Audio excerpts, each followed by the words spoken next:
a dhíobh a chuirde agus fáilte roimh arás chuig Placenames Gaeilge. Le bhéal B1 topic a hain. Cúlra agus áid Chónaithe. Background and place of residence or where you live. Le bhéal B a hain topic a hain. Rannóg a chathair Logainmneacha ag díriú bheith ag labhairt. Level B1 topic 1 section 4 place names focusing on speaking. Le múna ag larg eolais faoin áit a bhfuil duine ina chonaí agus ag tuairt an eolais sin. So seeking information about where somebody lives and giving that information. Ag an bhfuileog Logainmneacha áit don Logainmneacha, you will need a handout Logainmneacha for this activity. There's a link in the description box below to the notes and the handouts for the lesson. Logainmneacha, place names. Sulla neistan tú le beirt chaintóirí a rá cén áit go díreach go bhfuil siad ina gcónaí.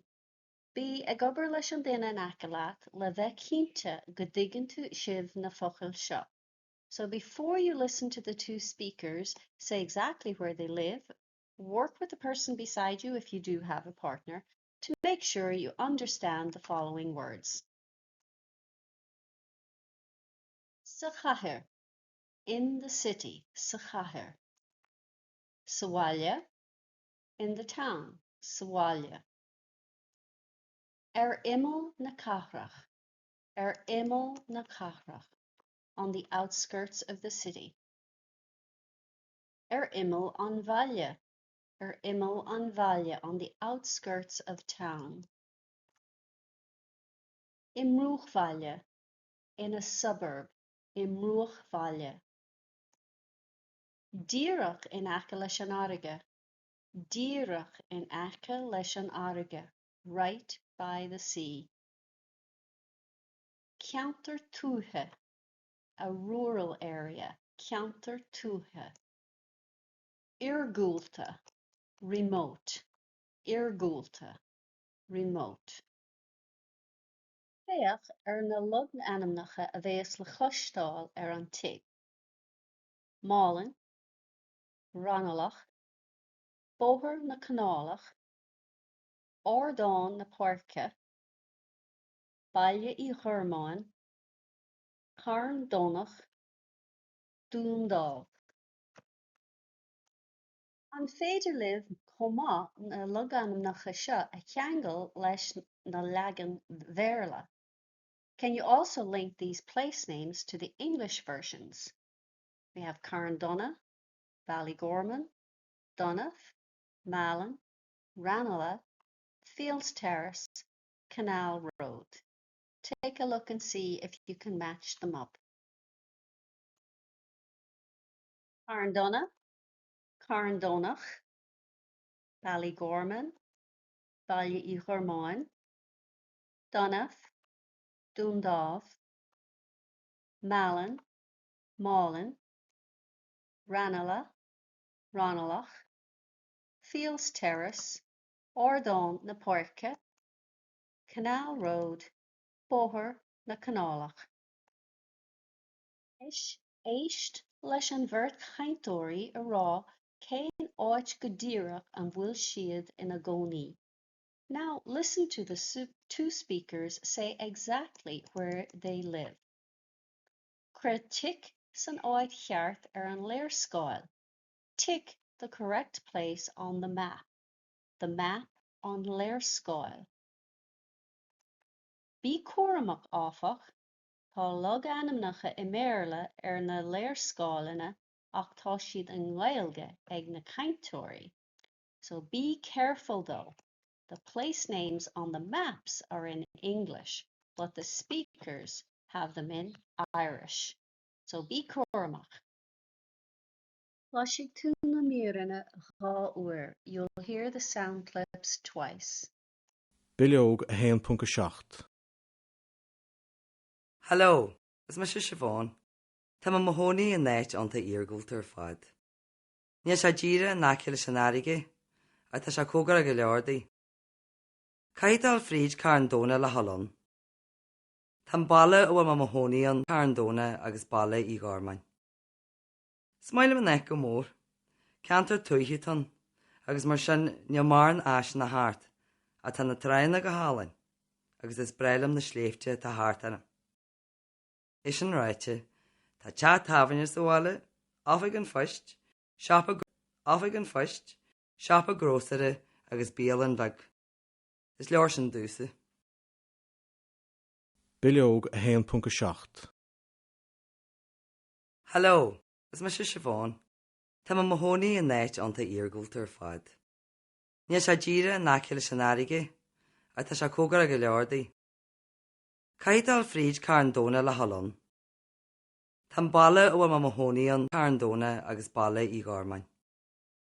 Míle go mór, ceantar tuaithiúton agus mar sin neamhairn háiseanna háirt a tá na traena go hálainn agus is breilim na sléifte tá háiseanna.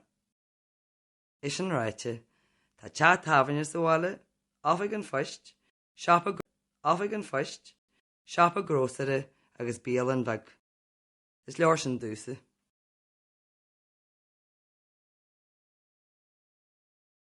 Díremudanse, tá mé mo chónaí mála lia. Is féidir le rá bhfuil mé mo chónaíar i mí lá na carach. Brochhhaile tan, dar bhainm Rannóg. Tá mo hecht tíirech an eice leis an scoil íchéideach de bhealach isteach go dtíon Rannóg ó lá na carach. Trassin tún chanáil agus boharm canálach.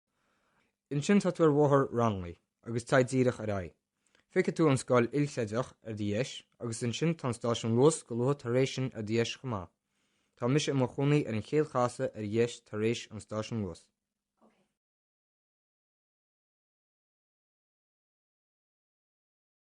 Díremudanse, tá mé mo chónaí mála lia.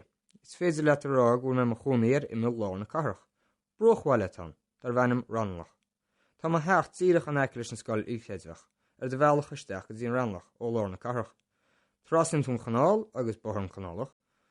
In sin tá tuair bhóthar Rannlaí agus taid díirech a raí. Fice tú an scoil íchéideach díis agus in sin tá stáisiún luas go luha tar éis sin díis chumá. Tá mis mo chónaí ar an chéad chaasa dhéis tar éis an stáisiún luas. Anis rachani tríd an script. Caintor a hain. Speaker number 1.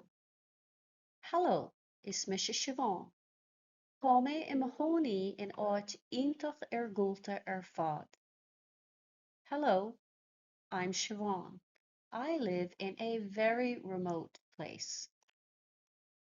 Níl sé díreach in aice leis an airige, ach tá sé cóngarach go leorde. It's not exactly or not right next to the sea, but it's close enough to it. Caithfidh tú dul fríd Carndónach le dul ann. You have to go through Carndóna to get there. Tá an baile a bhfuil mé mo chónaí ann idir Carndónach agus baile I Ghormáin. The town I live in is between Carndóna and Ballygorman. Is mailim an áit go mór, ceantar tuaithe atá ann, agus mar sin níl mór an áiseanna háirt, ach tá na trána go hálainn agus is spireáilm na sléite atá háirt orm. Is mailim an áit go mór, I really like the place. Ceantar tuaithe atá ann. It's a rural area, agus mar sin níl mór an áiseanna háirt. And because of that, and so, there aren't many facilities around. Ach, tá na trána go hálainn agus is spireáilm na sléite atá háirt orm. But the beaches are beautiful and I love the mountains around me. É sin ráite, tá teach táirne sa bhaile, ifig an foist, siopa grósaire agus bíal an bheag. That said, there's a pub in the town, a small post office, a grocery store, and a small restaurant. Is leor sin domsa. That's enough for me. Tor do. Speaker number 2. Dermot an seo. Dermot here. Tá mé féin im chónaí imáile á clia, is féidir leat a rá go bhfuil mé im chónaí imil lár na cathraach. Brúch bhaile atá ann dorb anam Rannóg. So, tá mé féin im chónaí imáile á clia. I live in Dublin, or I myself live in Dublin. Is féidir leat the rá, you could say, go bhfuil mé imachóní imil lár na cathrach. I live on the edge of the city centre. Brúch Bhaile atá ann. It's a suburb, dorb anam Ranelagh, called Ranelagh. Chónaithe díreach in aice leis an scoil ilchreidmhach do bhealach isteach go dtí Ranelagh ó lár na cathrach. Chónaithe díre in aice leis. My house is right next to. An scoil ilchreidmhach do bhealach isteach go dtí Ranelagh ó lár na cathrach. Right next to the multi-denominational school as you enter Ranelagh from the city centre. The bhealach isteach as you enter Ranelagh from the city centre ó lár na cathrach.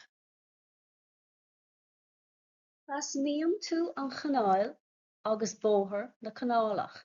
You cross the canal and the canal road. Ansin, tá tú ar bhóthar Ranelagh agus té díreach ar aghaidh. Then you're on Ranelagh Road and go straight ahead. Feicfidh tú an scoil ilchreidmhach de dheis, agus ansin tá an stáisiún luas go luath tar éis sin de dheis chomh. So you'll see the multi-denominational school on your right, feicfidh tú an scoil ilchreidmhach de dheis, agus ansin, and then tá an stáisiún luas go luath tar éis sin. The Lewis station is soon after that, the dheis chomh, on your right as well. Tá mise imachóní an chéad chaisa dheis tar éis an stáisiún Lewis. I live on the first turn on the right after the Lewis station. Tá mise imachóní an chéad chaisa dheis tar éis an stáisiún Lewis. Éis the rís leis an script, and now listen again along with the script. Buíoch 1.7. Hello, is me Siobhan. Tá mo hónaí in náit ionta iargúilt ar fad. Ní sé díre náiciil san airige, a tá sé cógra go leordaí. Caidal fríd carndóna le hallan. Tá balle ó mo hónaí an carndóna agus balle í gármain. Smaile man go mór, cantar tuaithiútan, agus mar sin neamárn as na hart, a tá na traena go hálainn, agus is breilim na sléifte tá hartana. Is an ráite, tá tead tahainne sa bháile, áfig an foist, seapa grósare agus bíal an bhag. Is leor sin dúsa.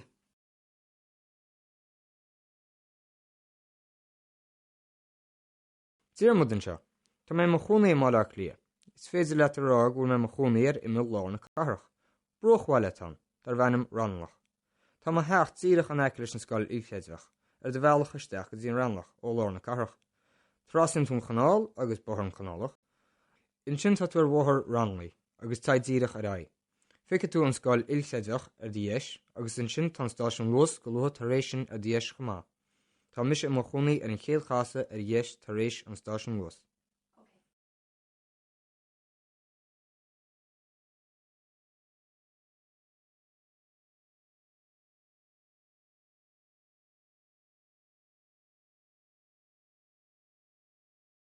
Anéis, lay an script amach ó sword tú féin, and now read the script out loud yourself.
Riamh cúntas beag anois an áit a bhfuil tú féin I do Chónaithe.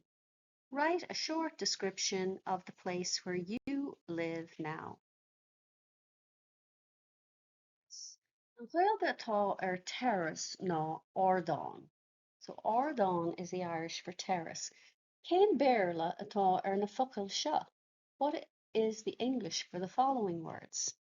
Bóthar, sráid, ascail, plás, céide, cearnóg, park, clúan.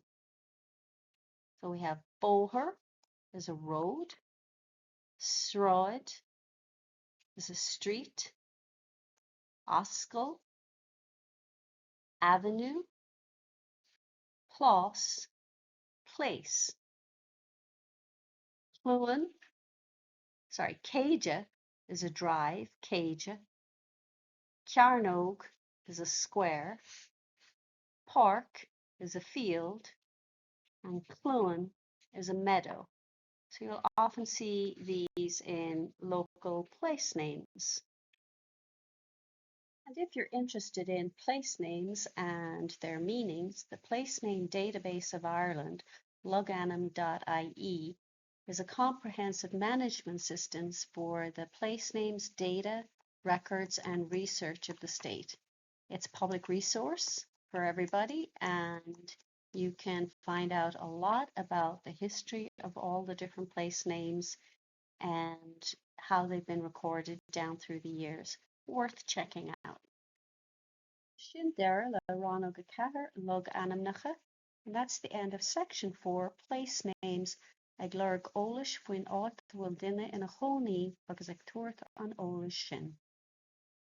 Tá na nótaí agus bilóga oibre le fáil, éineacht le cóid fuaime agus nasca na Quizlet, suíomh gréasáin agus feidhmchláir sa ghluaiste a sholáthraíonn iarslaí éagsúla le haghaidh stadéir agus foghlama. Cosúil le luas chortaí agus strán na gceist, tá sí go léir fáil mo shuíomh gréasáin. The lecture notes and worksheets to accompany the course, along with the MP3 files and Quizlet links, a website and mobile app that provides various tools for studying and learning, such as flashcards and quizzes, are all available on my website. Original files are available to download at Theastas Eorpach na Gaeilge or edited versions at simplyjacintha.com. Direct links will be in the description box below. Míle buíochas de Theastas Eorpach na Gaeilge as cead a thuairt úsáid a bhaint as na háiseanna closamhairc atá le fáil a suíomh. Many thanks to the TEG for allowing me to use the audiovisual resources that are available on their website. Dúlagam go bhain siad taitneamh as. Like and subscribe le do hull.